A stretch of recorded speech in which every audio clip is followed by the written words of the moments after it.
सुरू करावं योगासनाचं प्रात्यक्षिक.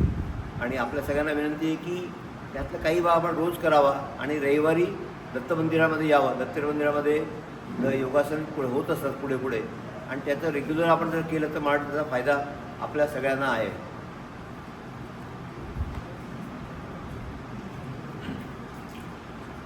नमस्कार. वर्ल्ड पीस योगा सेंटरचे गुरु विष्णू, इतर PhD टीचर, माझे परमपूज्य आई वडील, माझी प्रिय पत्नी प्रीती. आज आपण 21 जूनला सगळे इकडे जमलेलो आहोत.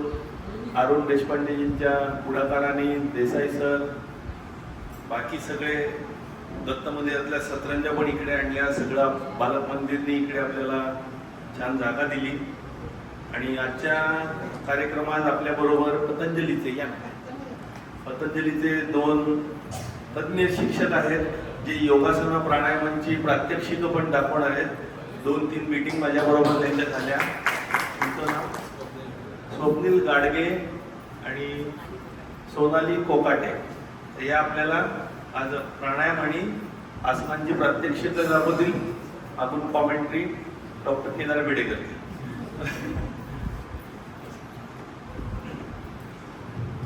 तर आज आपल्या कार्यक्रमाची आपण रूपरेषा समजून घेऊया. आजचा जो वर्ल्ड योगा डे आहे, WYD किंवा YWD, तर ह्याच्यात भारतात सगळीकडे एकसूत्रता राहावी, जगात एकसूत्रता राहावी म्हणून आयुष मिनिस्ट्रीने काही गाईडलाईन्स दिलेले आहेत. तेवढ्या वेळेत तो तसा बसवायचा आहे. पण त्याच्यात खूप काही असणं, खूप काही प्राणायाम झालं तर एक ना जड भाराभर चिंध्या व्हायला नको, म्हणून आम्ही तो जरा शॉर्ट केलाय आणि जास्त समजून घेता येईल, सगळ्यांना कळेल अशा पद्धतीने करण्याचा प्रयत्न आहे. पहिली आपली प्रार्थना होईल, जी आयुष मिनिस्ट्रीने सांगितलेली आहे जगभरात या प्रोग्राम मध्ये सुरुवातीला व्हावी आणि शेवटची प्रार्थना ही त्यानुसार व्हावी. तर या प्रार्थनेचा अर्थ आपण पहिले समजून घेऊ. नंतर आजचा दिवस काय आहे आणि आजचा दिवसच का निवडला गेला वर्ल्ड योगा डेला ते समजून घेऊ. मग आदियोगीची एक गोष्ट ऐकूया. पहिला योग गुरु शिव. मग योग म्हणजे काय, त्याची व्याख्या काय, योग म्हणजे काय, कशासाठी करायचं, योगाचे प्रकार किती, आणि जे आपण आसन प्राणायाम करणार आहोत ते कुठल्या असतात, म्हणजे अष्टांग योगाचा तो भाग आहे. तर अष्टांग योग म्हणजे काय, ते कोणी लिहिला, त्याच्याबद्दल आपण माहिती घेऊ. मग आपण वॉर्मअप करणार आहोत. वॉर्मअपला तज्ञ प्रशिक्षक येतील, त्यांच्याबरोबर आपण वॉर्मअप करू आणि मग आसनांना सुरुवात करू. तर आसनांमध्ये आपण 1 2 3 4 5 6 7 प्रकारची आसनं निवडली आहेत आणि त्या आसनांचं आपण साईड बाय साईड आसनं चालू असताना महत्व आणि कशी करायची, नीट आसनं केली, चांगली समजून घेतली तर उपयोग होईल. कारण आजच्या प्रोग्राम मध्ये 25 ते 30 आसनं दिलेली आहेत, पण ती सगळी करता करता मेन योगाभ्यास बाजूलाच राहून जातो. ते कसं मी थोडक्यात तुम्हाला समजावून सांगेन. मग आपण प्राणायाम 4 प्रकारचे करणार आहोत. मग शवासन शेवटचं आहे, तेव्हा आज आपण योग निद्रा पण करणार आहोत, जी एक 10 मिनिटापर्यंत चालेल. आणि योग निद्रा झाली की शेवटची प्रार्थना आणि आजचा कार्यक्रम संपतो. तर शवासन आणि योग निद्रेत आजच्या कार्यक्रमाचा सगळ्यात पीक असणार आहे.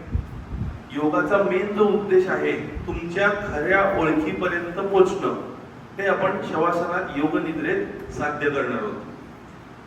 आता योगासनाचं पहिले प्रार्थना जर आपण जी म्हणणार आहोत सगळे, त्याचा अर्थ समजून नाही घेतला, नुसतीच म्हटली तर काही उपयोग नाहीये.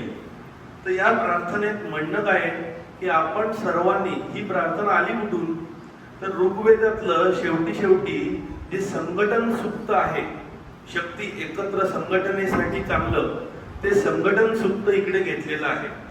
ओम संगच्छत्वम संवदत्वम संभो मनांसी जानता. म्हणजे आपण सगळ्यांनी एकत्र चालू, एकत्र प्रगती करू. तू वेगळा मी वेगळा असं नको, आपण सगळ्यांनी एकत्र बोलू. तू वेगळं बोलतोय, हा वेगळं बोलतोय, एक सुरात बोलू आणि आपण सगळ्यांनी एक विचाराने जाऊ, वैचारिक मतभेद काढून टाकू. म्हणजे फ्रॉम मी टू वी, इन्क्लुझिव्हनेस, सर्व समावेशकता कशी येईल हे या प्रार्थनेत थोडक्यात सांगितलेलं आहे. म्हणजे आपण सगळ्यांनी एकत्रपणे वाटचाल करू आणि सगळ्यांची सर्वांगीण प्रगती साधू. जसं देवा भागम यथा पूर्वे संजानाना उपासते, जसं देवांनी पूर्वी त्यांच्या वाट्याला आलेला प्रसाद एकमेकांना एक मनाने एक सुराने वाटून घेतला आणि ते पूजनीय झाले, त्याप्रमाणे आपण एकत्र वाटचाल करू असं हे संघटन सुक्त सांगतं. आपण जर ऐकलं असेल की एक गोष्ट होती की परदेशातून काही सामान येतं आणि सगळं पॅक व्यवस्थित केलेलं असतं, पण एक देशातून एक खेकड्यांची टोपली येते आणि ती काही पॅक नसते. तर सगळ्यांना वाटते पॅक का नाही केलं, नाही म्हणे एक खेकडा बाहेर पडण्याचा प्रयत्न केला की दुसरा त्याला खाली खेचतो. म्हणजे याच्यात प्रगती होणार कशी? जर प्रगती व्हायला हवी तर एकत्र संघटित होणं गरजेचं आहे. त्यामुळे जर मनातले विचार सगळ्यांचे एक सुरात असतील तर बोलणं एक सुरात होईल आणि कृती एक सुरात होईल. आता विचार एकत्र आणणं खूप कठीण असतं, बोलणं थोडं कमी कठीण असतं आणि कृती ही जास्त कमी कठीण म्हणजे सोपी असते. म्हणून सुरुवात या सुक्ताची आपण एकत्र चालायला शिकू, मग एकत्र एका सुरात बोलायला शिकू आणि एका सुरात विचार करायला शिकू, अशी ही प्रार्थना आहे. आता येऊया आजच्या दिवसाकडे. आजचा दिवस उन्हाळी संक्रांत म्हणतात, समर सोल्स्टिस.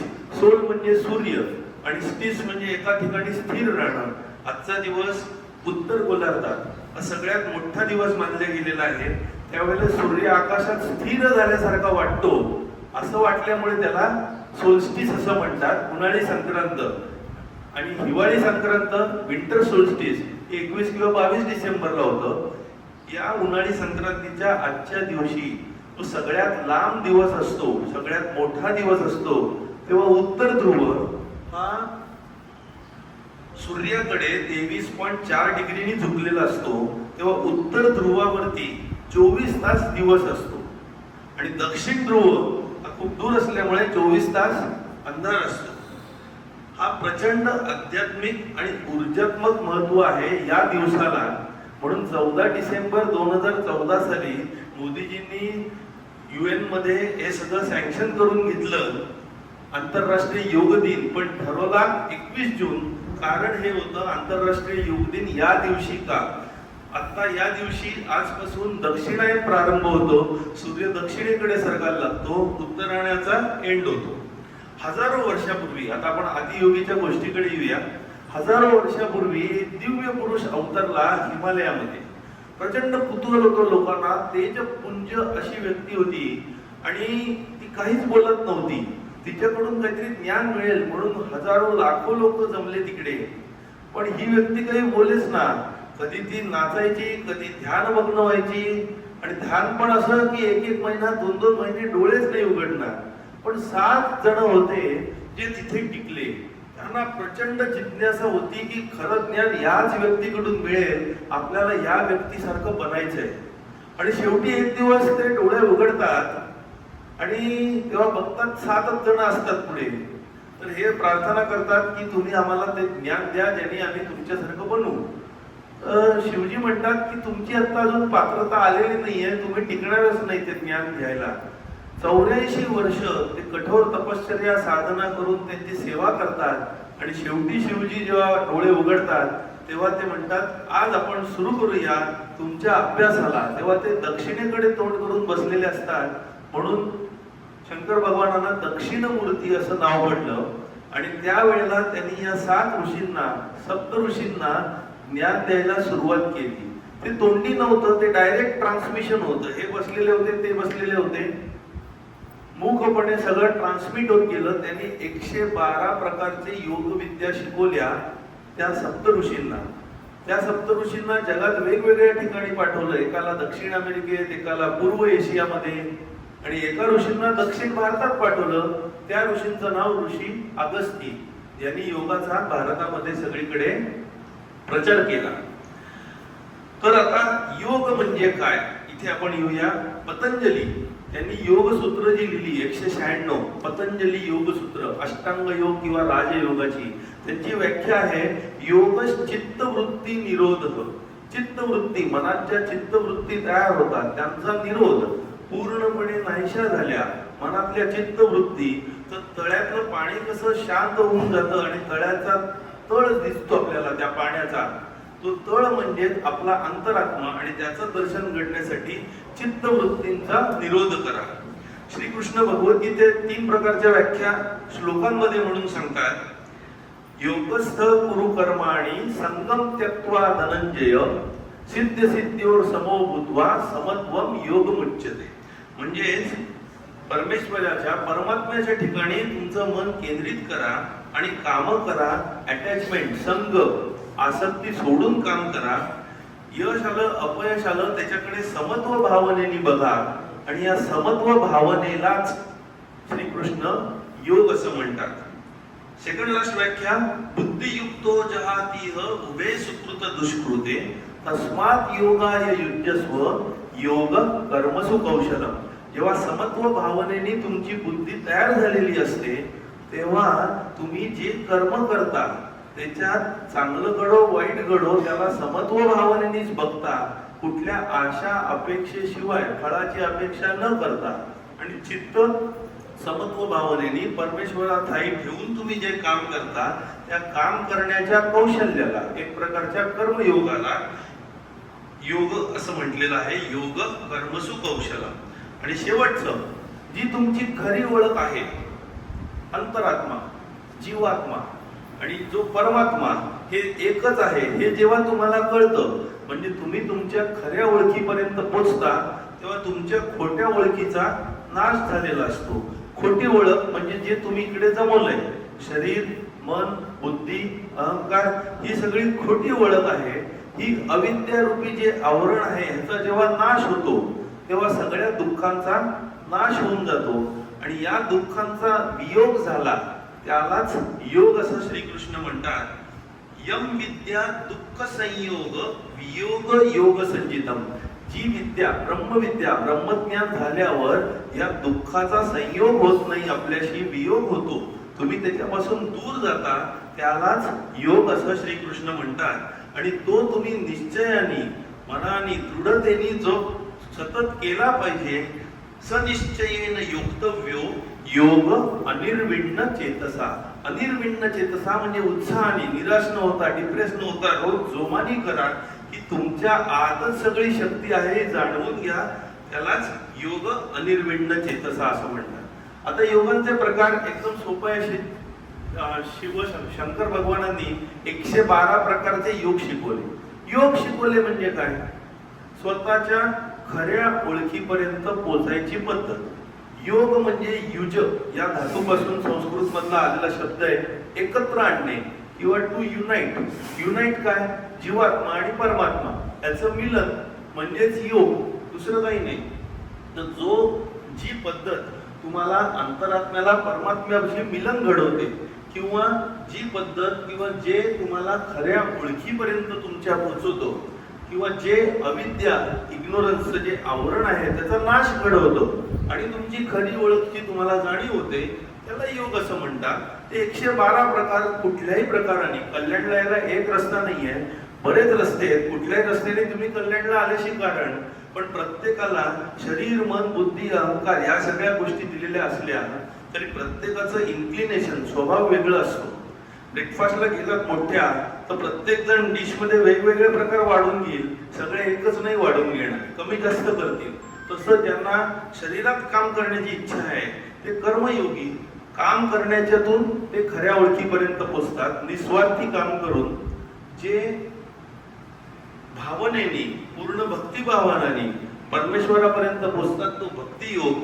जे बुद्धीचा वापर करतात ते ज्ञानयोगी. परमेश्वरापर्यंत पोहोचण्यासाठी प्रिडॉमिनेटली जास्ती करून ते ज्याचा वापर करतात ते. आणि शेवटचं कुतूहल, ज्यांना शरीराबद्दल कुतूहल आहे, सगळी जिज्ञासा आहे, ते शरीरातली सगळी सिस्टीम जाणून घेतात, ते राजयोगी म्हणजेच अष्टांग योगी. आता आपण शेवटच्या पॉइंटकडे येतोय. अष्टांग योग. पतंजली योग सूत्र जी पतंजलींनी लिहिली ती 196 सूत्र लिहिली. दुर्दैवाने सध्याच्या आधुनिक कमर्शियल व्यावसायिक युगात त्या 196 सूत्रांचा थोडासा स्वतःच्या फायद्यासाठी वापर केला जातो. कारण 196 सूत्रात केवळ 3 सूत्र आसनांची आहेत आणि 3 ते 4 सूत्र प्राणायामाची आहेत. ती इकडे मी खाली दिलेली आहे. म्हणजे 3 आसनांची सूत्र, 3-4 प्राणायाम. पण योगाचा क्लास म्हणजे आसनं झाली, प्राणायाम झालं, संपलं असं नाहीये. योगाचा मेन अर्थ तुम्ही तुमच्या खऱ्या ओळखीपर्यंत पोहोचताय.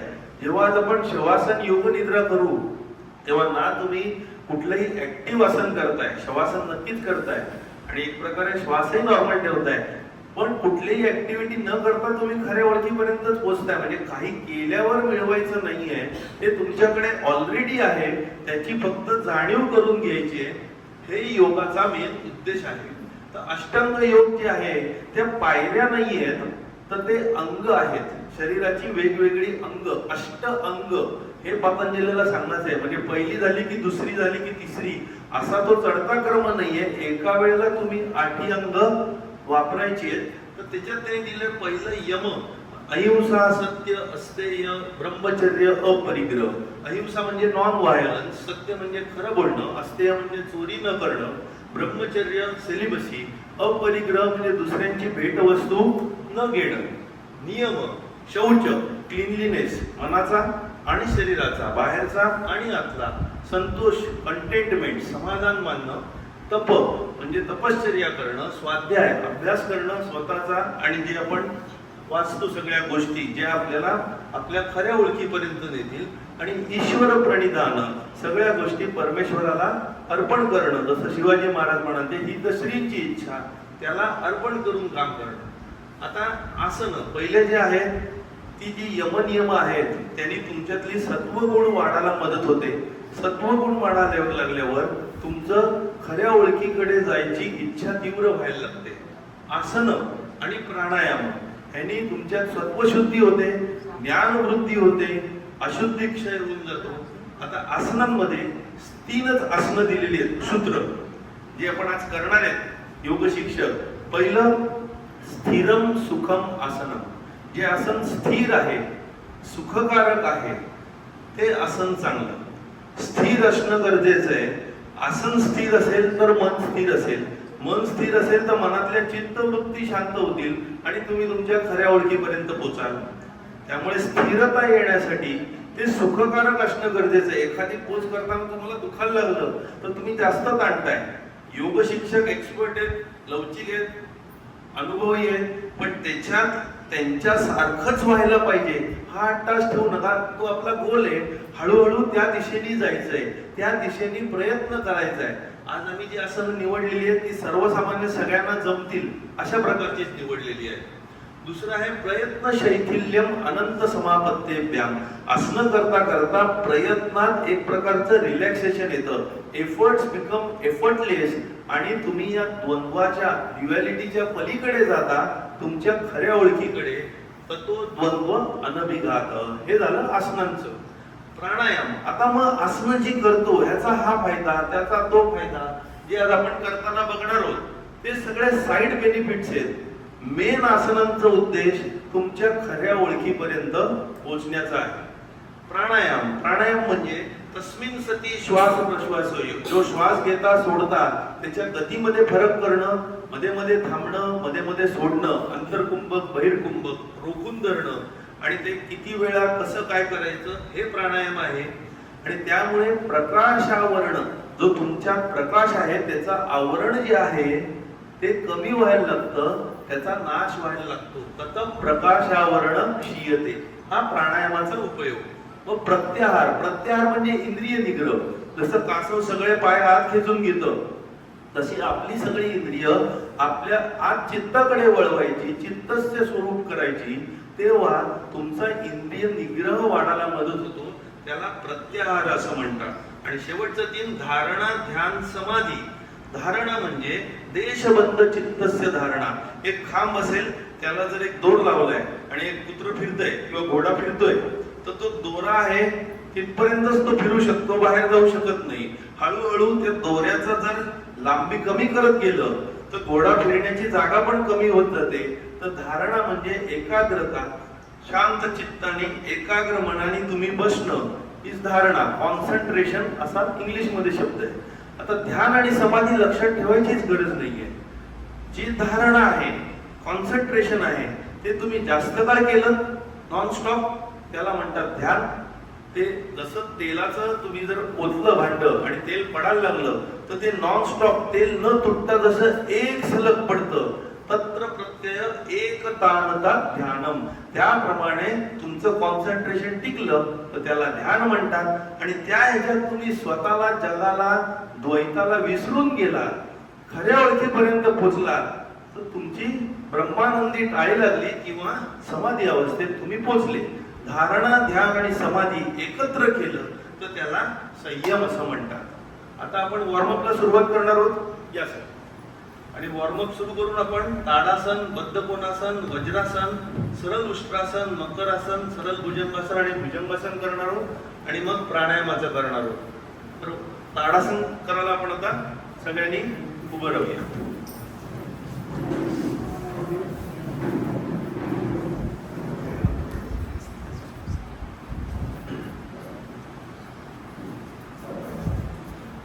ताडासन करण्याचे जर फायदे बघितले आपण, ताडासन का करायचंय, साईड बेनिफिट्स जे आपण गेल्या वेळेला बघितले होते, तर तुमची पोश्चर जी आहे ती व्यवस्थित व्हावी, टोनिंग चांगलं व्हावं, वेदना नाश व्हावा, समतोल व्हावा, माइंडफुलनेस, जाणीवपूर्वकता वाढावी आणि स्ट्रेस वाढावा. आपण परत थोडं खालती या. आपण 3 स्टेजेस मध्ये हे करणार आहोत आणि 3 प्रकारे करणार आहोत. पहिलं, ताडासन करताना 3 स्टेप्स. पहिले काय करायचं, स्ट्रेच करायचं, त्या पोझिशनला पोहोचायचं. स्ट्रेच केलं, त्या पोझिशनला एकदा त्यांनी दाखवलं की तिथे होल्ड करायचं, दुसरी स्टेप. आणि तिसरी स्टेप, आपण श्वास घ्यायला विसरलेलो असतो तर श्वासोच्छ्वास नॉर्मल करायचा. स्ट्रेच, होल्ड आणि ब्रीथ. लक्षात आलं? तर हे आपण पहिल्या प्रकारे करूया. चल, स्ट्रेच. यांना शक्य नाही त्यांनी पाय नाही उचलले तरी चालतील, जमिनीवर नुसते ठेवले तरी चालतील. होल्ड आणि नॉर्मल ब्रीदिंग ठेवा, चेहऱ्याचे स्नायू रिलॅक्स ठेवा. रिलॅक्स. आता आपण दुसऱ्या प्रकारे बघणार आहोत. हे करत असताना शरीरातील ऊर्जा, आता हे त्यांनी अशी मेथड घेतली, एक मेथड अशी पण आहे, अशी दुसरे नुसते अँटिना सारखे वरती घेऊन आपण करूया. तर ते करत असताना आकाशातून ऊर्जा आपण आत घेतोय, जमिनीतून ऊर्जा आत घेतोय आणि शरीरात एकत्र करतोय. असा ऊर्जेविषयी मनात भाव आणून आपण हे परत करूया. चला, आकाशातून ऊर्जा आत घेतोय, जमिनीतून ती आत घेतोय आणि आत शरीरात एकत्र करतोय. पूर्ण स्ट्रेच, सगळे मणके दूर गेलेले आहेत, सायाटिकाचा त्रास पण कमी होतो. रिलॅक्स. तिसरा जो प्रकार आहे हाच आसन करायचा, फायनल प्रकार. तो म्हणजे तुम्ही हे आसन करत असताना तुमचं ज्ञान त्या अनंतावर ठेवायचं, तुमचं ध्यान, चित्त त्या अनंतावर ठेवायचं आणि स्वतःचे एफर्टलेस मध्ये कन्वर्ट झाले पाहिजेत. म्हणजे स्वतःला विसर पडला पाहिजे. जसं असंच वृक्षासन केलं जातं. दाखवा जरा वृक्षासन त्यांना. तर आपण फक्त बघा, हे वृक्षासन करता करता एफर्टचा एफर्टलेस होऊ शकतो का, हे आपल्या भगीरथाने दाखवलं. 1000 वर्ष वृक्षासनात राहून त्यांनी गंगेला पृथ्वीवर आणलं असं पुराणात सांगितलं जातं. तर वृक्षासन म्हणजे एफर्टलेस कसं व्हायचं ते करून करून करून करून हळूहळू येतं. तर आता आपण ताडासनातच परत जाऊया. पण ते करत असताना त्या परमात्म्यावर लक्ष केंद्रित करा आणि स्वतःला विसरण्याची प्रक्रिया हळूहळू सुरुवात करूया किंवा त्या दिशेने प्रयत्न करूया. चला, ताडासन लास्ट.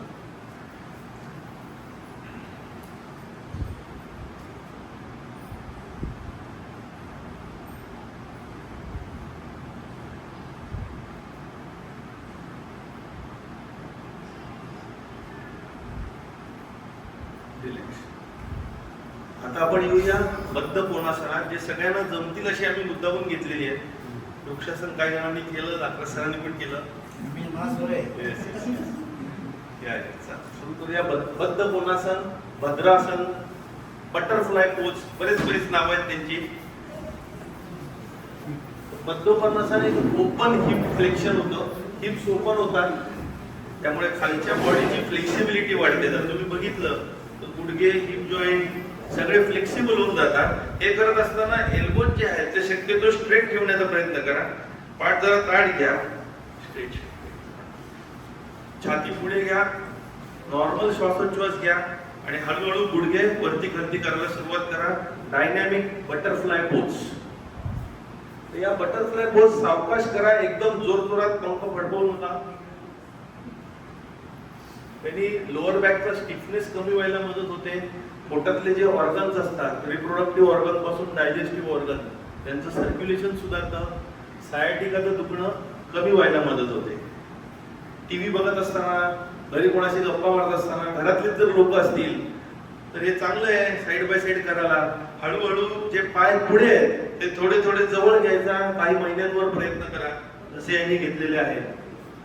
सुरुवातीला ते सगळं कठीण होईल, पण हळूहळू हळूहळू ते जमायला लागेल. आपल्याला स्थिरम सुखम आसनम, हे सुखकारक राहिलं पाहिजे.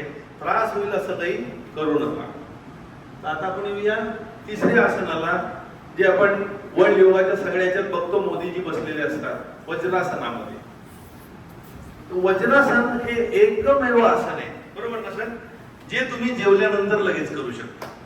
बाकी कुठलंही आसन जेवल्यानंतर करू नये. जेवल्यानंतर 20 मिनिटं तरी वज्रासनात बसा, तुमचं पचन चांगलं व्हायला मदत होईल.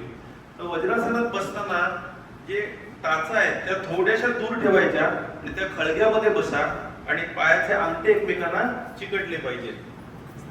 हे जर बघितलं वज्रासनात, आणि ताठ बसण्याचा प्रयत्न करा. जर जास्त गुडघे दुखायला लागले तर खालती उशी किंवा चादर घेतली तरी चालेल. सुरुवातीला कधी कधी ते त्रासदायक होऊ शकतं, प्रॅक्टिस नसल्यामुळे. स्पेशली अन्न पचनासाठी, सर्क्युलेशन. आता काय आहे, वज्रासनात जेव्हा तुम्ही येता तेव्हा पायातला ब्लड फ्लो सगळा वरती ढकललेला गेलेला आहे, कारण का पाय पूर्ण फ्लेक्स झालेले आहेत. तुम्ही पाय सोडून बसलात तर पायात रक्त जमतं, पण हे फुल कॉन्ट्रॅक्टेड पाय असल्यामुळे सगळं रक्त वरती पोटाकडे गेलेलं आहे. त्यामुळे ते अन्न पचनाला जास्त उपयोगी पडतं. म्हणून तो जेवणानंतर जास्त उपयोगी आसनाचा प्रकार आहे. सगळे साईड बेनिफिट्स आहेत. हनुमान बऱ्याच वेळेला वज्रासनातच दाखवले असतात, तर त्याच्यात स्टिम्युलेशन होतं. कॉन्स्टिपेशन होत असेल, बद्धकोष्ठता, तर त्याच्याकरता देखील चांगलं आहे. गॅस वगैरे होत असेल तर त्याच्याकरताही हे चांगलं आहे. आता आपण येऊया सरळ उष्ट्रासनात. सरळ उष्ट्रासन म्हणजे गुडघ्यावर उभं राहायचंय आणि पाय राईट अँगल मध्ये ठेवायचे 90 डिग्री आठकोनामध्ये, आणि आपल्या कमरेवरती मागे हात ठेवायचे आणि अलगदपणे हळूहळू मागे वळायचे. छातीपर्यंत पुढे राहिलं पाहिजे आणि मग नंतरचा भाग मागे गेला पाहिजे. एकदम रिलॅक्स मध्ये ठेवा. सगळ्यांना जमेल असंच आसन घेतलेलं आहे, सरळ उष्ट्रासन किंवा अर्ध उष्ट्रासन. आता यावरती सरळ या. हे सरळ उष्ट्रासन करताना तुमचे लोअर बॅक स्टिफनेस कमी होतो, तुम्ही रिलॅक्स होता. पण एक गोष्ट होती, तुमच्या थायरॉइडला मसाज मिळतो. आजकाल मी बघतो बरेच थायरॉइडचे पेशंट वाढत असतात. अशी पोश्चर आपण दिवसातून कधीच करत नाही, जी या आसनाच्या निमित्ताने येते. त्यामुळे सकाळ संध्याकाळ सरळ उष्ट्रासन किंवा ज्यांना जमेल त्यांनी पूर्ण उष्ट्रासन, तुम्ही दाखवा पूर्ण उष्ट्रासन टाचा पकडून. आणि हे जे पूर्ण उष्ट्रासन जे करतायत, हे पूर्ण उष्ट्रासन करून अजूनच ताण येतो. पण सगळं सिनियर सिटीजन किंवा जे आहेत वयस्कर, त्यांच्यासाठी सरळ उष्ट्रासन पण पुरेसं आहे, त्याच्यात प्रॉब्लेम नाहीये. मी सिनियर सिटीजन सारखं म्हणण्याचा मेन उद्देश काय आहे, यावर्षी आंतरराष्ट्रीय यावर्षी आंतरराष्ट्रीय योग दिवसाची जी थीम आहे ती आहे वयस्कांसाठी, म्हणजे स्वस्थ वृद्धत्वासाठी योग. वृद्धत्व आलं की स्वावलंबता कमी होते, सक्रियता कमी येते आणि अस्वस्थ येतं. तर स्वस्थ, स्वावलंबी, सक्रिय निरोगीपणासाठी योग. प्रत्येक वर्षी वेगवेगळी थीम असते. 2015 पासून वेगवेगळ्या शहरात मोदीजी जाऊन सगळ्यांकडून करून घेतात. यावर्षी कलकत्त्याला त्यांचा प्रोग्राम आहे, म्हणजे एक शहर निवडलेलं असतं. तर यावर्षीची थीम आहे स्वस्थ, स्वावलंबी, सक्रिय निरोगत्वासाठी वृद्धांच्या. आणि का एज वाढायला लागलं की सगळे डाऊन व्हायला लागतात, तेव्हा ते टिकलं पाहिजे याच्यासाठी. तर आपण सरळ उष्ट्रासन केलं, थायरॉइडचा मसाज जो आपल्याला या आसनातूनच मिळू शकतो. आता येऊया आपण मकर आसनाकडे. वृद्धत्वात बऱ्याच वेळेला सायाटिका, लोअर बॅक पेन, पाठ कंबर दुखी या गोष्टी होत असतात. तर पोटावर झोपा आणि 2 कोपरांवरती हनवटी टिकवा आणि रिलॅक्स मध्ये हनवटी टेकून नॉर्मल श्वासोच्छ्वास करा, रिलॅक्स. जरी जर कॉटवर किंवा खाली बसून तुम्ही टीव्ही बघत असाल एखादं पुस्तक वाचत असाल, हा सगळ्यात बेस्ट. दिवसभर तुम्ही पाठ मोडून ऑफिसमध्ये बसलाय, काम करताय, तर संध्याकाळी घरी आल्यावर पहिले मकरासन करा. एकदम सोपं, कष्ट नाही ह्याच्यात. स्थिरम सुखम आसनम. तुम्ही गाणी ऐकू शकता, बघू शकता, वाचू शकता, गप्पा पण मारू शकता. रामदेव बाबा पतंजलीच्या व्हिडिओमध्ये असं करताना छान गप्पा मारतात आणि एकदम रिलॅक्स मध्ये. त्यांची बॉडी फारच लवचिक आहे, अनुभवही आहे, ज्ञानही आहे. तर आता आपण मकरासनाकडून थोडा लोअर बॅकचा ताण वाढवायचा आहे. सरळ भुजंगासनाकडे येऊ द्या. स्पिंक्स पोज म्हणतात. स्पिंक्स पोज म्हणजे हात कोपरापासून पुढे टिकटवलेले असतात. हे पूर्णपणे असे आणि थोडं वरती आणि थोडे पुढे अजून. Spinks pose. आता ही स्पिंक्स पोज जी आहे त्याच्यात श्वासोच्छ्वास नॉर्मल ठेवा. कोपर पण चिकटवलेलं पाहिजे, म्हणजे अजून सोपं झालं. मकरासन सगळ्यात सोपं. हे स्पिंक्स पोज, पण पाठीचा ताण वाढला. आता शेवटचं पाठीचा स्ट्रेच वाढवायचा आहे. सायाटिकाचं दुखणं घालवायचंच आहे. तर हात पंजे जे आहेत ते छातीच्या लेवलला आणा आणि वरती येताना श्वास घ्यायचा आहे, खालती येताना श्वास सोडायचा आहे. या खालती श्वास सोडा, रिलॅक्स व्हा. वरती येताना श्वास घ्यायचा आहे, घ्या, होल्ड करा. आता श्वासोच्छ्वास चालू नाही ठेवायचा, श्वास घेऊन होल्ड करायचा आहे. रिलॅक्स. परत एकदा शेवटचं, घ्या श्वास. भुजंगानाम त्रायते इति भुजंग. जो हातावर चालतो तो भुजंग, म्हणजे साप, त्याला पाय नसतात म्हणून हे भुजंगासन. ओके, या खाली. आता आपण बसायला हरकत नाहीये. ही आपण 7 आसनं जी होती ही सॅम्पल होती. 25 आसनांपेक्षा 7 आसनं नीट समजून घेतलेली बरी, म्हणून आपण त्याच्यावर आता फोकस केला की सगळ्यांना जमतील अशी. आता प्राणायामामध्ये आपण कपालभाती, चंद्रभेदी आणि भ्रामरी प्राणायाम करणार आहोत.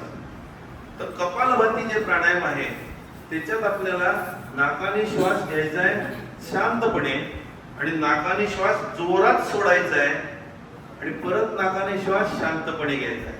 श्वास सोडणं 1/3 वेळ, श्वास घेणं तिप्पट वेळ श्वास सोडण्यापेक्षा. आणि गोष्ट अशी रिकॉइल झालं पाहिजे. श्वास घेतलाच नाही, तुम्ही असं जर करत राहिला तर घेतला कधी, आणि घेण्याची आणि सोडण्याचं टायमिंग सेमच झालं, असं नको व्हायला. हे उदर श्वसनाचा भाग आहे.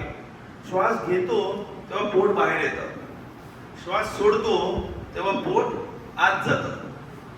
जन्माला आलेलं बाळ उदर श्वसन जास्त करत असतं, फुफ्फुसं छोटी असतात, डेव्हलप झालेली नसतात, आणि वय वाढत जातं. सामाजिक बंधनामुळे पोट जास्त बाहेर दिसू नये म्हणून आपण पोट आत ठेवतो आणि फक्त छातीतच श्वास घेतो. उदर श्वसन विसरूनच गेलेलो असतो. ऍटलिस्ट घरात आल्यावर तरी उदर श्वसन करायला हरकत नाहीये आणि त्याचं आपल्याला परत आठवण करून द्यायची आहे. त्यामुळे श्वास सोडताना पोट आत जातं, ते फोर्सफुली आपण आत टाकलं तर ते श्वास बाहेर सोडायला पण मदत होतो. श्वास घेण्याचा पडदा वरती जातो आणि मग सावकाश श्वास घ्या, परत श्वास बाहेर सोडा जोरामध्ये. हे पटापट करून तुमची कपाल जे फोरहेड आहे ते चमकायला लागतं. भाती, शायनिंग फोरहेड, म्हणून त्याला कपालभाती.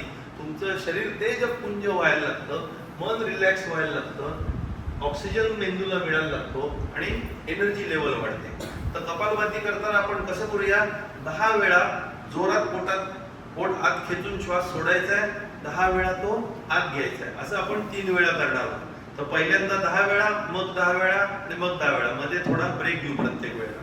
सुरुवात करूया. श्वास जोरात सोडून सुरुवात करूया. सुरू करूया.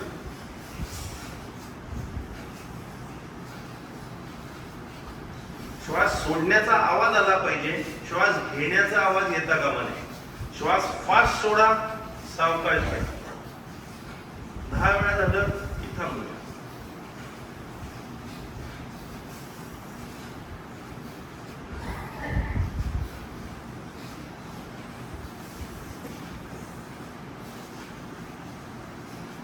आणि मग परत 10 वेळा करूया.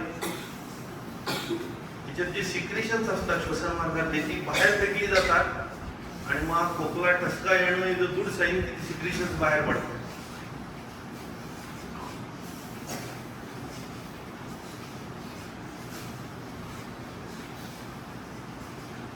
कपालभातीने पचनक्रिया वाढते, मेटाबॉलिझम सुधारतं, लंग कपॅसिटी वाढते, सिक्रिशन्स बाहेर पडतात, त्वचेला मेंदूला ऊर्जा मिळते. हे सगळे साईड बेनिफिट्स आहेत. मेन बेनिफिट्स आसनं आणि प्राणायाम. जर तुमच्या मनातले विचार बदलले तर तुमची शरीराची पोश्चर बदलते. तुम्ही जर डिप्रेशन मध्ये असाल तर तुम्ही असे असता, आणि तुम्ही जर विवेकानंदांसारखे असे असाल तर तुमच्या मनात नकारात्मक विचार येऊच शकत नाही. म्हणजे तुम्ही शरीराची पोश्चर बदला, मनातले विचार बदलतील. आणि जर तुम्ही रागवलेले असाल तर श्वास बरोबर घेता, आणि डिप्रेस्ड असाल तर श्वास हळूवारपणे घेता. पण प्राणायामाच्या मदतीने तुम्ही श्वासाचं नियमन करता, आणि श्वासाचं नियमन झालं तर तुमच्या मनाचं नियमन होतं. म्हणून रागवलेल्या व्यक्तीला काय म्हणतात, रिलॅक्स हो, लांब श्वास घे. लांब श्वास घे म्हणजे श्वासावर कंट्रोल आहे, तुझ्या मनातले विचार स्थिर व्हायला मदत होईल. आता आपण येऊया चंद्रभेदी प्राणायामाकडे. आज चंद्रभेदी निवडण्याचं कारण हा उन्हाळा, अजून पाऊस लागतोय. अशा ह्याच्यात डाव्या नाकपुडीने श्वास आत घ्यायचा, उजव्या नाकपुडीने तो बाहेर सोडायचा. हे झालं चंद्रभेदी. परत डाव्याने आत, उजव्याने बाहेर, परत डाव्याने आत, उजव्याने बाहेर. आणि हे करत असताना डाव्या नाकपुडीने श्वास पूर्ण आत घेऊन झाला की आत रोखून ठेवा. मनात 5 वेळा ओम म्हणा, त्याला अंतरकुंभक म्हणतात. आणि उजव्या नाकपुडीने बाहेर सोडला की बाहेर रोखून ठेवा, मनात 3 वेळा ओम म्हणा, बहिर्कुंभक म्हणतात. सुरुवात करूया. श्वासाचा आवाज यायला नको, हा हळूवार श्वास असतो. आपण 3 वेळा करूया, 3 सायकल. डाव्या नाकपुडीने आत घ्यायचा, पूर्ण आत घेऊन झाला की आत रोखून ठेवा. 5 वेळा मनात ओम म्हणा, डोळे मिटून घ्या म्हणजे बाहेरचे स्टिम्युलेशन सगळी जातील. आणि मग उजव्या नाकपुडीने तो बाहेर सोडा, बाहेर श्वास रोखून ठेवा. 3 वेळा मनात ओम म्हणा, बहिर्कुंभक. ही एक सायकल झाली. असं 3 वेळा करूया. परत डाव्या नाकपुडीने आत घ्यायचा. तर या उन्हाळ्यात चंद्रभेदी का, तर त्यांनी बॉडी कूल डाऊन होते, पॅरासिम्पॅथेटिक सिस्टीम ऍक्टिव्हेट होते, हृदयाचे ठोके कमी व्हायला मदत होते, जे सगळ्या धावपळीत वाढलेले असतात. चिंता कमी व्हायला मदत होते, अँझायटी कमी होते. रात्री त्यांना निद्रानाशाचा त्रास आहे, त्यांनी हे रात्री जर केलं तर त्यांना शांत झोप लागायला मदत होते. ब्लड प्रेशर कमी व्हायला मदत होते. So it is coming cooling type of pranayama. म्हणून आपण हे आता जास्त करतोय. कडक थंडीत सूर्यभेदी म्हणजे उजव्या नाकपुडीने घेऊन डाव्या नाकपुडीने सोडणं, हे थंडीतलं प्राणायाम झालं. आणि जेव्हा सगळं नॉर्मल आहे तेव्हा अनुलोम विलोम किंवा नाडी शोधन. सगळं आज कव्हर करणं शक्य नाही आहे, म्हणून आपण सोपं चंद्रभेदी प्राणायाम ठेवलेला आहे. जे डाव्या नाकपुडीने आत घेऊन अंतरकुंभक आणि उजव्या नाकपुडीने सोडणं. आत घेणं त्याला पूरक असं म्हणतात, आणि श्वास बाहेर सोडणं याला रेचक असं म्हणतात.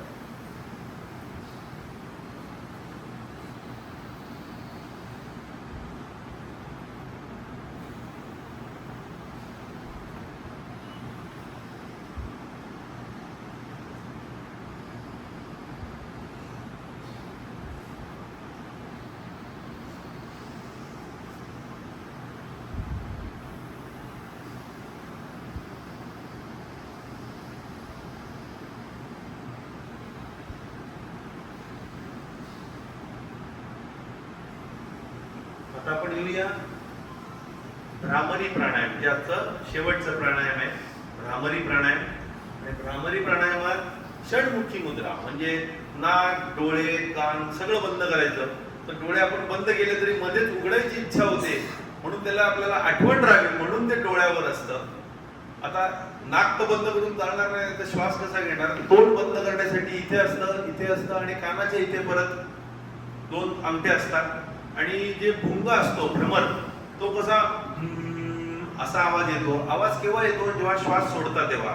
त्यामुळे श्वास घ्यायचा पूर्ण, आणि श्वास सोडताना असा आवाज आला पाहिजे, हमिंग साऊंड. आणि तुमचं ज्ञान आज्ञाचक्र 2 भुवयांच्या मध्ये केंद्रित करा.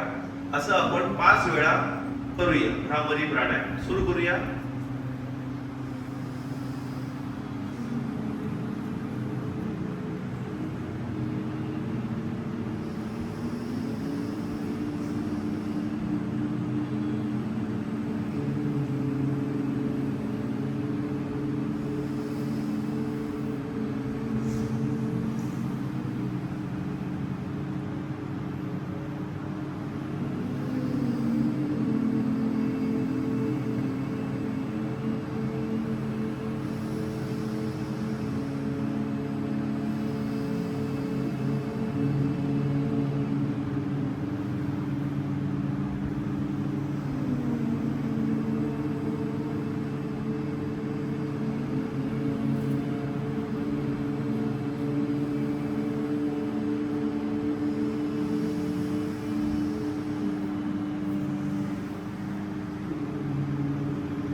भ्रामरी प्राणायामाने परत कामिंग कुलिंग इफेक्ट येतो.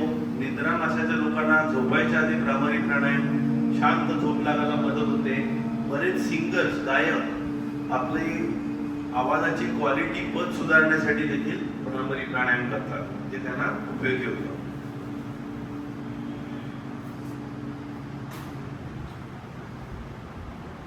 आता आपण येऊया आजच्या शेवटच्या आसन प्रकाराकडे आणि योगनिद्रेकडे, शवासन आणि योगनिद्रा. तर शवासन कसं करायचं हे आपल्याला दोघे आता दाखवतील. पहिले त्याच्या आधी सगळ्यांना विनंती आहे, मोबाईल जे असतील ते आपण सायलेंट मोड वर टाका, अलार्म असतील तर ऑफ करा. कारण शवासनात पिन ड्रॉप सायलेन्स आपल्याला ठेवायचा आहे आणि त्याच्यात जर झालं तर सगळ्यांचाच ब्रेक होऊन जाईल आणि शवासनाचा मेन उद्देश निघून जाईल. कारण का तुम्हाला एका ट्रिपवर नेतोय मी 5-10 मिनिटाच्या, आणि त्या ट्रिप नंतर तुम्ही खूप चार्ज अप फील कराल, फ्रेश व्हाल, आणि त्याच्याकरता पूर्णपणे शांतता असणं गरजेचं आहे. कारण आपण आपल्या खोट्या ओळखीपासून खऱ्या ओळखीपर्यंत प्रवास करणार आहोत, जे शंकराचार्यांनी शेकडो वर्षापूर्वी सांगितलंय निर्वाण षटकम मध्ये. त्यानुसार जे खुर्चीत बसले त्यांनी थोडंसं मागे रिलॅक्स व्हा, थोडं पुढे सरकून मागे टेका, म्हणजे एकदम रिलॅक्स, हालचाल न करता. तर शवासनात तुम्ही बघितलं असेल जसे योग शिक्षक झोपलेले आहेत, पावलं जी आहेत ती थोडीशी साईडला फिरवलेली आहेत आणि हात जे आहेत ते साईडला आहेत. मान जी आहे ती एका साईडला करू शकता, सरळ ठेवू शकता, जे तुम्हाला सोयीचं आहे त्या पद्धतीने तुम्ही मान ठेवा आणि नॉर्मल रिलॅक्स मध्ये श्वासोच्छ्वास सुरुवात करूया. आता शवासन आपलं संपलं की नंतर आपल्याला डाव्या कुशीवर वळून उठून बसायचंय. तेव्हा डोळे मिटूनच ठेवायचे. नंतर दोन्ही हात सोडून डोळ्यांवर ठेवून हातांकडे बघत बघत हळूहळू डोळे उघडायचे. तिथे आपलं शवासन संपणार आहे.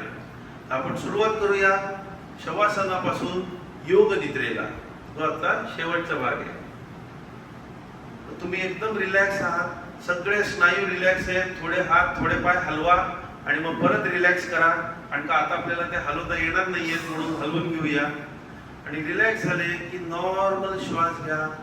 पूर्णपणे श्वास आत भरून घ्या. पूर्णपणे भरून झाला की हळुवारपणे तो सोडा.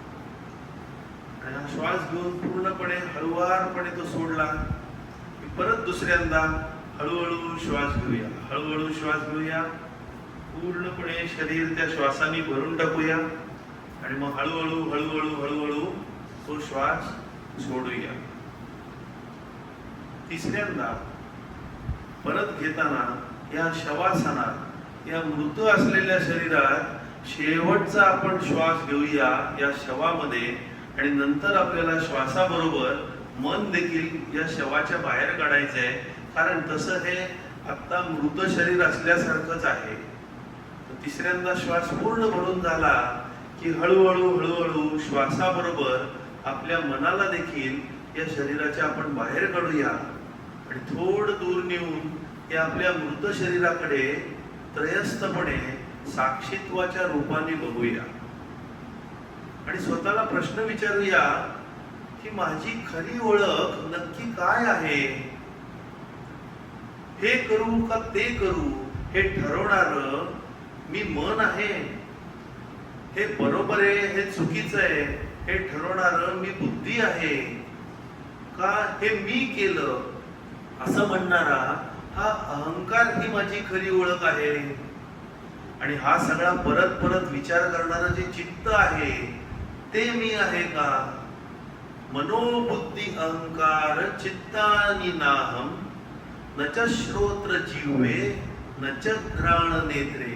हे ऐकणारे कान ही माझी खरी ओळख आहे का. चव घेणारी जीभ माझी खरी ओळख आहे का. वास घेणारं नाक माझी खरी ओळख आहे का. पाहणारे डोळे माझी खरी ओळख आहे. यापैकी मी खरा कोणी आहे का. न च व्योम भूमिर्न तेजो न वायू. हे पंचमहाभूतातलं पृथ्वी जल अग्नी वायू आकाश यापैकी माझी खरी ओळख आहे का. नाही ना. मी मन आहे, बुद्धी आहे, अहंकार आहे ना चित्त आहे. या अंतःकरण पंचकातील मी कोणी माझी खरी ओळख नाहीये ना. मी पंच ज्ञानेंद्रियांनी ओळखला जातो ना मी कानांनी, जिभेनी, डोळ्यांनी, नाकाने ओळखला जातो, ना माझी खरी ओळख पंचमहाभूतात लपलेली आहे. न च व्योम भूमिर्न तेजो न वायू चिदानंद रूप शिवोहम शिवोहम. माझी खरी ओळख आहे सच्चित आनंद, eternal existence, eternal knowledge, eternal bliss. सच्चित आनंद, परम सत्य, परम आनंद, परम ज्ञान, हीच माझी खरी ओळख आहे. ब्रह्मसत्य. मीच शिव आहे, शिवच मी आहे. शिवोहम शिवोहम शिवोहम शिवोहम. मी हे पंचप्राणांनी बनलेलं शरीर माझी ओळख आहे का? प्राण, अपान, व्यान, उदान, समान हे जे पंचप्राण शरीरात फिरतायत त्यांनी माझी खरी ओळख आहे का? सप्तधातूंनी बनलेलं शरीर ही माझी खरी ओळख आहे. रक्त, रस, मांस, मज्जा, मेद, अस्थि, शुक्र या सप्तधातूंनी बनलेलं माझं शरीर ही खरी ओळख आहे का? पंचकर्मेंद्रिय म्हणजे तोंडाने बोलणं, हात, पाय, जननेंद्रिय, उत्सर्जन इंद्रिय ही माझी खरी ओळख आहे का? नाही. तर मी या पंचप्राणांनी बनलेलो नाहीये, ना मी सप्तधातूंनी बनलेलो आहे, ना मी पंचकर्मेंद्रियांनी ओळखला जातो, ना मी पंचकोशांनी ओळखला जातो. आपलं शरीर पंचमय कोश म्हणजे अन्नमय कोश, मनोमय कोश, विज्ञानमय कोश, आनंदमय कोश या कसल्याही कोशांनी मी ओळखला जात नाही. मग मी खरा कोण आहे? मी आहे सच्चित आनंद.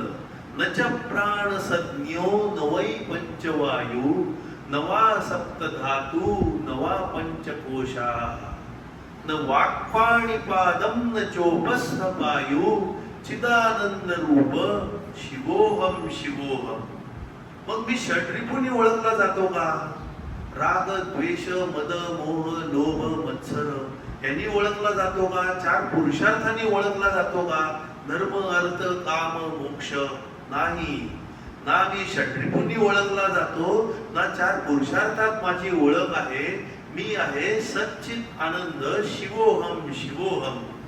न मे द्वेष रागो न मे लोभ मोह मदो नैव मे नैव मात्सर्य भाव न धर्मो न चार्थो न कामो न मोक्षो चिदानंद रूप शिवोहम शिवोहम. मग मी पापात आहे का पुण्यात आहे? का मी सुखात आहे का दुःखात आहे? का माझी ओळख यज्ञ, वेद ह्याच्यात लपलेली आहे? मी खाणारा आहे, खाणं खाणार साधन आहे का खाणं उपभोगणारा आहे? नाही. मी या सगळ्यांपैकी कोणी नाहीये. ना मी पाप पुण्य आहे, सुख दुःख आहे, ना मंत्र, तीर्थ, यज्ञ, वेद आहे, ना मी खाणारा आहे, ना मी खाणं करणारा अवयव आहे, ना खाणं उपभोगणारा आहे. मी या सगळ्या पलीकडचा आहे. न पुण्यम न पापम न सौख्यम न दुःखम न मंत्रो न तीर्थम न वेदा न यज्ञा अहम भोजनम नैव भोज्यम न भोक्ता चिदानंद रूप शिवोहम शिवोहम. मी मृत्यूने ओळखला जातो का? का मृत्यूच्या भीतीने माझी ओळख आहे? न मृत्युर्न शंका न मे जाती भेदा. मी जाती भेदात देखील ओळखला जात नाही, ना मी कुठल्या नाते संबंधांनी ओळखला जातो. पिता नैव मे नैव माता न जन्मा न बंधुर्न मित्र न गुरुर्नैव शिष्य. ना मी मृत्यू आहे ना मृत्यूची भीती आहे, कारण मी आहे अजन्मा. मला जर जन्मच नाही तर मृत्यू कुठून येणार? आणि जाती भेदाने तर मी कधीच ओळखला गेलेलो नाहीये. ना मी पिता आहे, माता आहे, पुत्र आहे, बंधू आहे, गुरु आहे, शिष्य आहे. मी आहे चिदानंद रूप शिवोहम शिवोहम. तर माझी खोटी ओळख म्हणजे मी कोण नाहीये असं बघायला गेलं तर या पंचमहाभूत पृथ्वी, जल, अग्नी, वायू, आकाश यापैकी मी कोणीही नाही. या सप्त धातूंनी बनलेलं रस, रक्त, मज्जा, अस्थि, शुक्र या कशातही माझी ओळख नाही. ना मी पंच कर्मेंद्रियांनी बनलेलो आहे. वाक, बोलणं, हात, पाय, उत्सर्जन इंद्रिय, जननेंद्रिय, ना मी पंच ज्ञानेंद्रियांनी ओळखला जातो. म्हणजेच ना मी ऐकण्याचं, चव घेण्याचं, वास घेण्याचं, बघण्याचं किंवा स्पर्शाच्या ज्ञानेंद्रियांनी देखील माझी खरी ओळख नाहीये. ना मी पंच प्राणांनी ओळखला जातो. कुठलेही प्राण, अपान, समान, व्यान, उदान ही माझी खऱ्या ओळखीची व्याख्या होऊ शकत नाही. ना मी माझ्या मनाने ओळखला जातो. मन, बुद्धी, अहंकार, चित्त या अंतःकरण पंचकात देखील माझी खरी ओळख लपलेली नाहीये. ना मी षड्रिपुनी ओळखला जातो. काम, क्रोध, मद, मोह, मत्सर, लोभ. ना मी 4 पुरुषार्थांनी धर्म, अर्थ, काम, मोक्षांनी ओळखला जातो. ना मी पाप, पुण्य, सुख, दुःख, मंत्र, तीर्थ, वेद, यज्ञाने ओळखला जातो. ना मी भोजन आहे, ना भोजन करणार साधन आहे, ना मी भोक्ता आहे. ही त्रिपुटी ज्ञान, ज्ञेय, परिज्ञाता यात मी बसतच नाही. ना मी मृत्यू आहे, ना मृत्यूची भीती आहे, ना मी जातीभेदात आहे, ना मी नातेसंबंधात आहे, ना मी पिता, माता, पुत्र, बंधू, गुरु, शिष्य यापैकी कोणीच नाही. तर मी नक्की कोण आहे? अहम निर्विकल्पो निराकार रूप. मी मनाच्या बुद्धीच्या पलीकडे आहे. निर्विकल्प, निराकार, कुठलाही आकार उकार नाही. विभुत्वाच्च सर्वत्र सर्वेंद्रियाणा. मी सगळीकडे सारख्याच प्रमाणात सगळीकडे विभागला गेलेलो आहे. नचा संगतम नैव मुक्तिर्न मेयः. मला कसली आसक्ती नाही, ना मला मुक्तीची देखील इच्छा नाहीये. मी ऑलरेडीच मुक्त आहे. मी सगळ्याच्या पलीकडे आहे. अहम निर्विकल्पो निराकार रूपो विभुत्वाच्च सर्वत्र सर्वेंद्रियाणां नचा संगतम नैव मुक्तिर्न मेयः चिदानंद रूप शिवोहम शिवोहम. मी आहे सच्चित आनंद, अस्ति भाती प्रिया, चित रस अमल, एटर्नल एक्झिस्टन्स, एटर्नल नॉलेज आणि एटर्नल ब्लिस. ही आहे माझी खरी ओळख. शिवोहम शिवोहम शिवोहम शिवोहम. मीच शिव आहे, शिवच मी आहे. Soham Soham Soham Soham. thou art that. मीच तो आहे, तोच मी आहे. रामदास स्वामी म्हणतात, धरीला सो सोडीला हम. श्वास घेताना सो म्हणून आवाज येईल याची जाणीव करून घ्या. सो. आणि श्वास सोडताना हम म्हणून आवाज येईल त्याचा तुम्ही अनुभव घ्या. सो हम सो हम. हा अजपा जप 24 तास तुम्ही करत असता. या शरीरात तुमची खरी ओळख तुमचा श्वासच तुम्हाला सांगतोय. सो हम. हळूहळू आता आपलं लक्ष आपल्या श्वासाकडे आणूया. हळूहळू श्वास आत घ्या. सो. पूर्ण फुफ्फुस भरा. पूर्ण भरून झाली की हळूहळू हळूहळू हळूहळू श्वास सोडायचा आहे. हम. मन आपल्या शरीरात आता परत प्रवेश करू दे. शरीराची जाणीव व्हायला सुरुवात होऊ दे. ऊर्जेने श्वास पूर्ण भरून घ्या. हळूहळू श्वास परत बाहेर सोडा. आता तिसऱ्यांदा शेवटी श्वास घेताना सगळी सकारात्मक ऊर्जा आपण शरीरात भरून घेऊ. आजचा दिवस आपण कारणी लावायचं बघू. असं कुठलं काम करू ज्याची कुणीही परतफेड करता कामा नये. असं सत्कर्म करण्याचा आपण निश्चय करू आजच्यापासून रोज. आणि हळूहळू हळूहळू श्वास बाहेर सोडताना सगळी नकारात्मक ऊर्जा आपण बाहेर टाकूया. सकारात्मक ऐकूया, सकारात्मक बघूया, सकारात्मक बोलूया आणि सकारात्मक करूया. आता हळूहळू हात आणि पाय थोडे थोडे हलवा. डोळे मिटलेलेच ठेवा. थोडं स्ट्रेच करा बॉडी. स्ट्रेच करून झाली की सावकाश डाव्या कुशीवर वळा. लेफ्ट साईडला डोळे मिटलेलेच ठेवा. डाव्या साईडवर वळून मग उठून बसा मांडी घालून. डोळे मिटलेलेच ठेवा. हात एकमेकांवर चोळा 10 वेळा. आणि गरम झाले की ते डोळ्याला लावा आणि हात जोडून हातातल्या रेषांकडे बघत हळूहळू हळूहळू डोळे उघडा.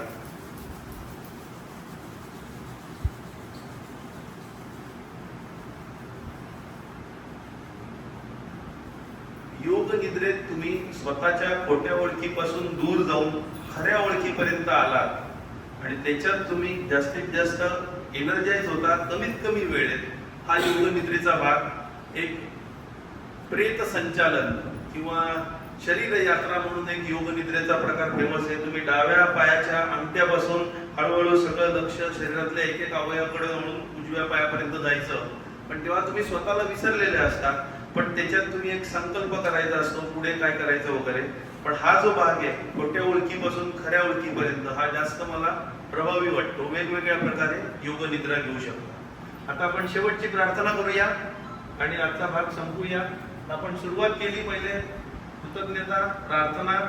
आजचा दिवस उन्हाळी संक्रांत, आंतरराष्ट्रीय योग दिन, वृद्धांसाठी स्वस्थ वृद्धत्वासाठी योग, आदियोगींची गोष्ट ऐकली. पहिला योगाचा जो प्रोग्राम सुरू केला तो आदियोगींनी, शिवभगवाननी सुरू केला, त्यामुळे त्यांना आदियोगी आदिगुरु असं म्हणतात.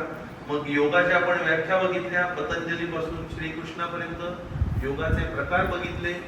अष्टांग योगाचे 8 जे पॉइंट आहेत त्याचे सगळे डेफिनेशन्स आपण थोडक्यात बघितल्या. आणि मग वॉर्मअप करून, वॉर्मअप झाले होते, ठीक आहे.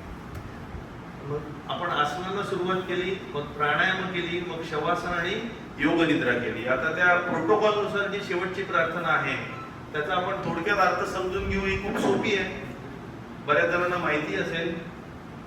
सर्वे ओम सर्वे संतु सुखीनं, सगळ्यांना शाश्वत सुखाची प्राप्ती होऊ दे. आणि का बाकीचं द्वैतातलं सुख आलं की दुःख पाठीमागे येणार. शाश्वत सुख तेव्हाच प्राप्त होतं जेव्हा तुम्ही तुमच्या खऱ्या ओळखीत स्थित असता तेव्हा. सर्वे संतु निरामया, सगळ्यांना आरोग्यदायी जीवन लाभू दे. सर्वे भद्राणी पश्यंतु, सगळ्यांचं जीवन मंगलमय पवित्र होऊ दे. मा कश्चित दुःख भाग होईल, कोणाच्या वाट्याला दुःख कष्ट येऊ नये. ओम शांती शांती शांती. तर 3 वेळा शांती शांती शांती का? तर 3 तापत्रय, 3 दुःख आहेत. आध्यात्मिक दुःख जे आपल्या मनातल्या विचाराने आपलं मनच आपला शत्रू झालेला असतो, त्याच्यापासून शांती म्हणजे आध्यात्मिक शांती. आधी आत्मिक. दुसरं आधी भौतिक, जे बाजूचं आहे. आज हवा किती गरम आहे, बाजूचं पुत्र किती भुंकलं वगैरे वगैरे, ते आधी भौतिक दुःखापासून शांती.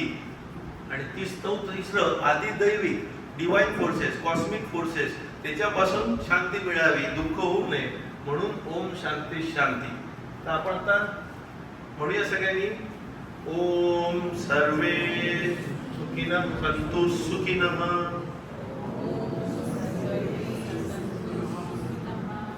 सर्वे सन्तु निरामयः,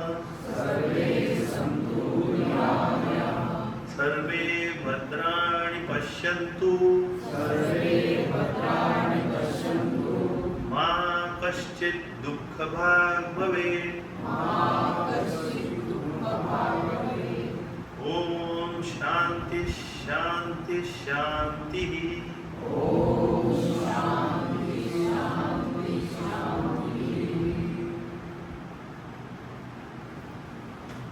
दर रविवारी दत्त मंदिरात आमचा सकाळी 7 ते 8 प्रोग्राम असतो. या आसन प्राणायामाचा आता गेल्या वेळेला आम्ही भक्तियोग सुरू केलाय. आधी ज्ञानयोग कर्मयोगाच्या बरीच आमची झाली. त्याच्यात आम्ही सगळे आसन प्राणायाम वेगवेगळ्या थीम्स असतात. आज हार्टच्या पेशंटसाठी, आज सायटिकासाठी, आज दम्याच्या पेशंटसाठी वेगवेगळे आसनांचे आम्ही सेशन ठेवतो. आणि त्याच्यात मग शेवटी आध्यात्मिक चिंतन असतं. आपण हे का करतोय, कशासाठी करतोय, याच्यासाठी खऱ्या ओळखीपर्यंत पोहोचण्यासाठी. तुम्ही सगळ्यांनी आला त्याबद्दल खूप खूप धन्यवाद आणि आभार. आणि पतंजली योग शिक्षकांसाठी, कोकाटे मॅडम आणि गाडगे सरांसाठी परत एकदा काळ्या. खूपच छान प्रात्यक्षिक दाखवले त्यांनी.